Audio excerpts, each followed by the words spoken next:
Olá pessoal, meu nome é Beatriz, eu sou aluna de Biomedicina e faço parte do Laboratório de Neurofarmacologia da UF, orientada pela professora doutora Regina Kubrusli. Hoje, no projeto A Voz dos I6, pelo módulo Caminhando pelos Neurotransmissores, eu vou falar um pouco sobre o sistema polinérgico e mais especificamente sobre um de seus principais transmissores, que é o ATP. A adenosina trifosfato, mais conhecida como ATP, é um nucleotídeo trifosfatado do grupo das purinas que está presente em todas as células do nosso corpo. Dependendo da localização da célula em que o ATP se encontra, ele vai possuir diferentes funções. Então, no meio intracelular, o ATP funciona como uma molécula energética, sendo sua função mais conhecida. Então, a hidrólise ATP nesse grupo fosfato vai ser muito importante para a realização de vários processos intracelulares, como, por exemplo, no transporte ativo, que nesse caso está sendo mostrada a bomba de sódio e potássio, para a realização da contração muscular e da síntese de proteínas. O ATP também poderá ser encontrado no meio extracelular, atuando como uma molécula sinalizadora e como neurotransmissor. E essa função do ATP nesse meio será o foco da nossa aula de hoje. Então, para que uma molécula seja considerada um neurotransmissor, ela precisa se encaixar em alguns critérios. E o primeiro critério é que ela tem que ser sintetizada nos neurônios pré-sinápticos. O segundo critério é que ela tem que ser liberada após despolarização neuronal, que vai ser dependente de cálcio. O terceiro critério é que seus receptores específicos têm que estar presentes nos neurônios pós-sinápticos. E o último critério é que sua degradação tem que ocorrer na fernão sináptica. Então, como podemos ver, o ATP ele se enquadra nesses critérios, atuando como neurotransmissor, e ao longo dessa aula eu vou comentar mais especificamente sobre cada um deles. Mas como foi o processo de descoberta do ATP como neurotransmissor? Então, primeiramente, o Alan e o Albert foram médicos que, em 1929, descobriram as ações extracelulares das purinas, que foi o ATP e a adenosina. Posteriormente, o neurocientista britânico Geoffrey Burnstock descobriu que o ATP atuava como neurotransmissor. Mas no início essa teoria não foi aceita, porque já estava muito consolidado para a sociedade científica da época que o ATP só atuava no meio intracelular, só tendo função como molécula energética. Só depois de um tempo que essa teoria foi comprovada através de alguns estudos. E um desses estudos foi que ele fez um experimento envolvendo porquinhos da Índia. Então ele fez um estímulo elétrico nos nervos intramurais, no intestino e da bexiga desses animais, através de eletrodos. E depois desse estímulo, ele obteve essas duas respostas aqui. Após isso, ele fez um estímulo com ATP nesses mesmos nervos, obtendo essas duas respostas. Após comparar as respostas produzidas pelo estímulo elétrico e pelo ATP, ele pôde observar que foram muito similares. E o resultado desse estudo mostra uma forte evidência de que o ATP atua como neurotransmissor. O Geoffrey também ficou muito conhecido pela descoberta do sistema polinérgico, observando então que o ATP é a sua principal molécula sinalizadora. Mas o que seria o sistema polinérgico? É um sistema de sinalização extracelular composto por nucleotídeos e nucleosídeos. Os nucleotídeos são o UTP, o UDP, o ATP e o ADP, e os nucleosídeos seriam a adenosina. Esses nucleotídeos e nucleosídeos são também classificados como purinas e pirimidinas. E como as purinas são as principais moléculas desse sistema, que são compostos pelo ATP, ADP e adenosina, a nomenclatura foi denominada sistema polinérgico. Há também a presença de purinorreceptores, que são os receptores do tipo P1 e P2. Mas o ATP ele só se ligará aos receptores do tipo P2. Também há a presença de algumas enzimas específicas que vão degradar esses nucleotídeos até a adenosina. Então, para a gente entender quais serão os efeitos celulares provocados pelo ATP após a ativação de seus receptores, precisamos relembrar sua síntese. Então, a síntese do ATP vai ocorrer pelo processo de respiração celular, que vai acontecer em 3 etapas. A primeira etapa é a glicólise, a segunda etapa é o ciclo de Krebs e a terceira etapa é a fosforilação oxidativa. A principal etapa desse processo vai ser a de fosforilação oxidativa, porque é onde vai ocorrer a maior produção de ATP. Então, o ATP produzido dentro das mitocôndrias, ele vai ser liberado para o meio intracelular através de um canal iônico chamado VDAC. Então, o ATP no meio intracelular será responsável pela realização de vários processos intracelulares, como já disse anteriormente.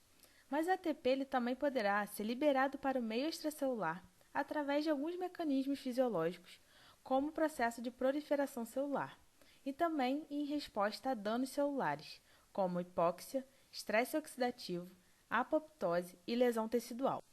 Para que o ATP possa ser liberado para o meio extracelular, existem alguns canais, transportadores e vesículas que contribuem para essa liberação. Então, o ATP ele pode ser vesiculado por um transportador vesicular de nucleotídeos, chamado de VNUT, através de canais transmembranares de conexina, ou chamados de panexina, e através de um receptor específico do ATP, que é o P27, que além de receptor, ele atua como transportador de ATP para o meio extracelular.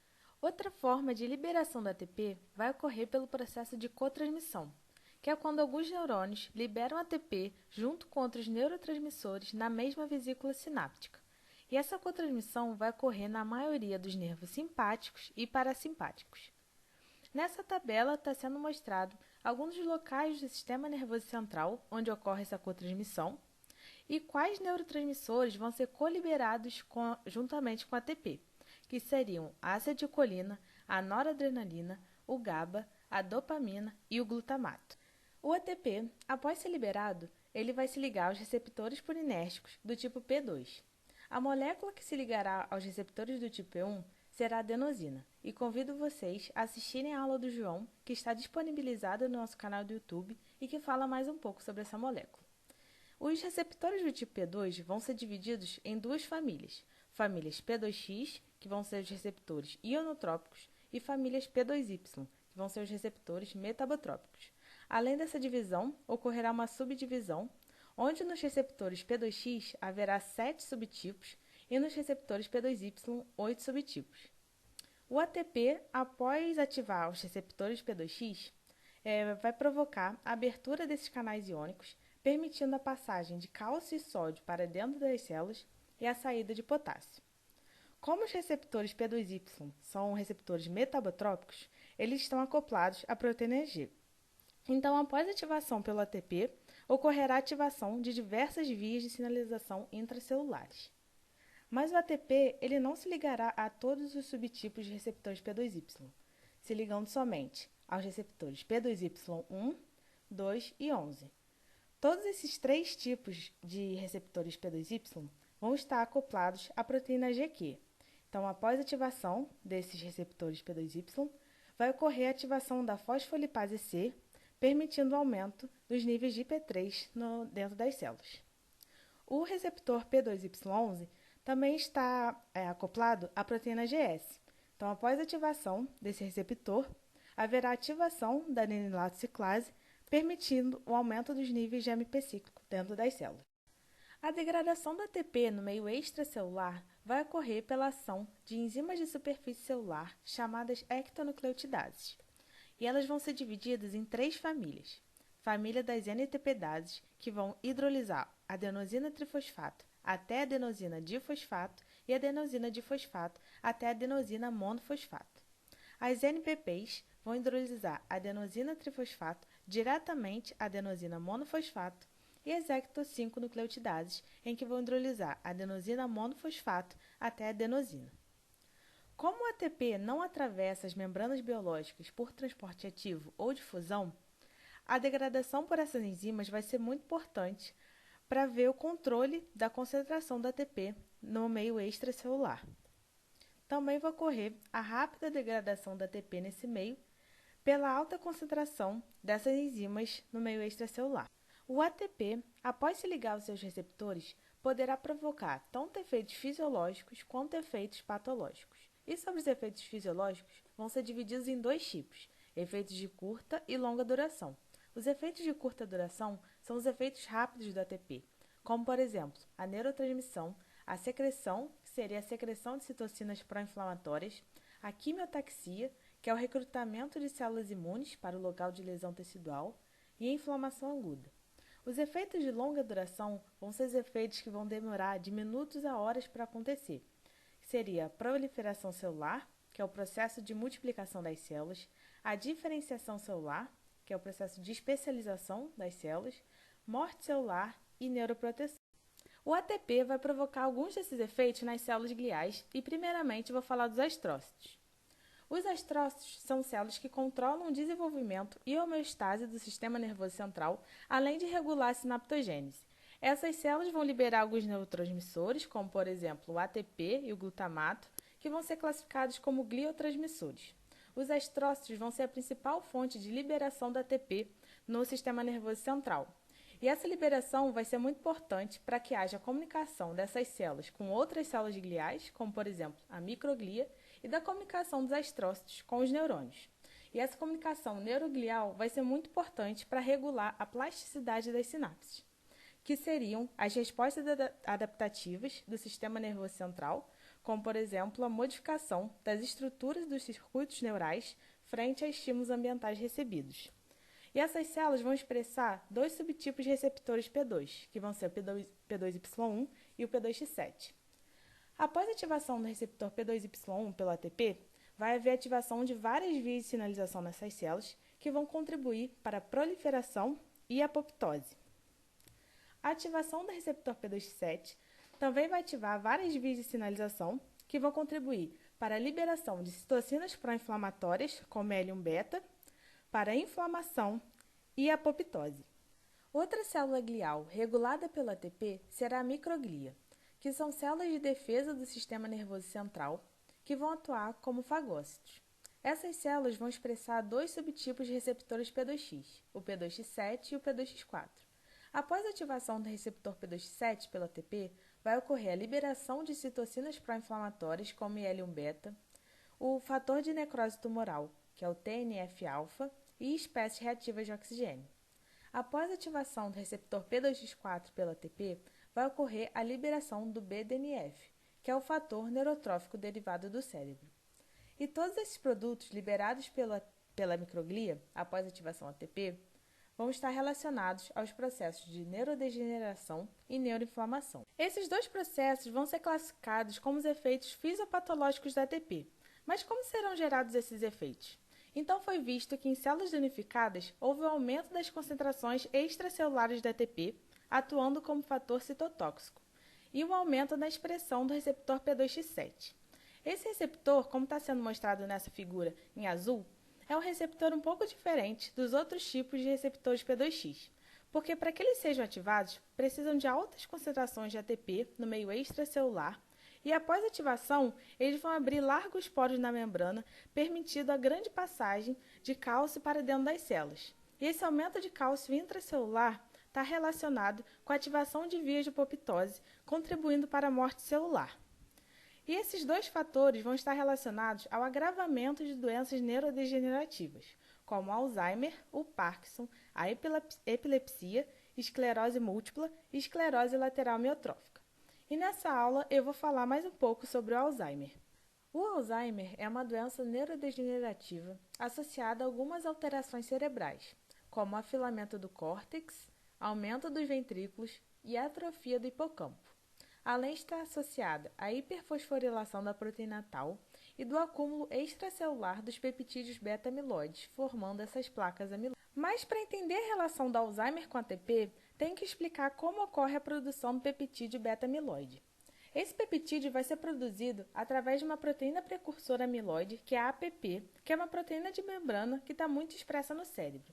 Em condições fisiológicas, essa proteína vai ser clivada pela alfa-secretase, liberando seu produto para o meio extracelular.